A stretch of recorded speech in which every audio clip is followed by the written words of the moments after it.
Hello, everyone. I hope you all are having a good week. I have a devotional for you. I missed last week, but we're back on this week. Hopefully, we'll be able to stay consistent. But we're going to be looking at Proverbs chapter 11, verses 9 through 13. I get to turn my page to just that last verse, which is maybe, I guess it'd be called a pet peeve. I don't know. Just why can't it all be on the same page, right? So Proverbs chapter 11, verses 9 through 13. These verses are concentrating on, again, on words that we speak, the words that we say, the influence that they have. If you remember last time, it was all about hope and righteousness, and so now we're kind of looking at words. This is we were going through these comparing, contrasting verses at these proverbs that they'll say one thing, they'll say another thing, and they bounce off of each other, and it leads into the next section. And that's what we've been looking at for a while, and we're going to continue looking at that. So, starting in verse 9, with their mouths the godless destroy their neighbors, but through knowledge the righteous escape. When the righteous prosper, the city rejoices, and when the wicked perish, there are shouts of joy. Through the blessing of the upright, a city is exalted, but by the mouth of the wicked it is destroyed. Whoever derides their neighbor has no sense, but the one who has understanding holds their tongue.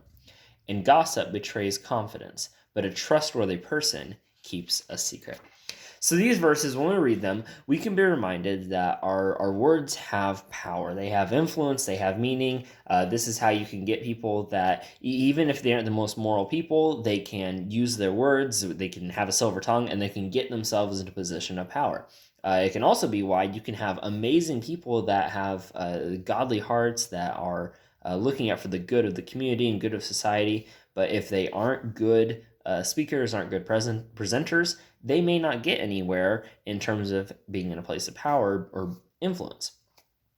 So words have an effect on people. They allow us to convince people to trust us. They allow us to convince people to place their confidence in us. And actually, that's what devotional is going to be about when I talk about hopefully next week, is talking about trust, talking about where we put our confidence in people. And then the back end of this passage talks about gossip. And gossip is one of those things that it's so easy to happen.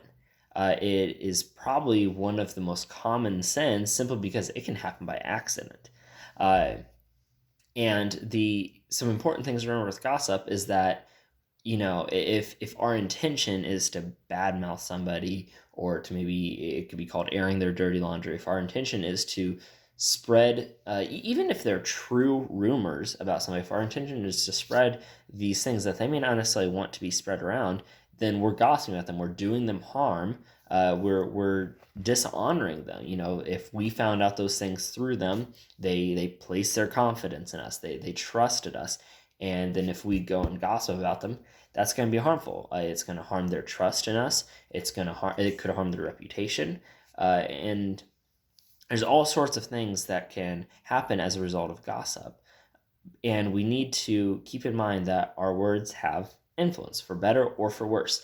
And so this proverb is a great reminder that we should definitely be trying to use our words for better and not for worse. Our words should be honoring of God, be honoring of our neighbor, be honoring of ourselves and our reputation. I hope you all have a good week, and I look forward to worshiping with you again on Sunday. Go in peace.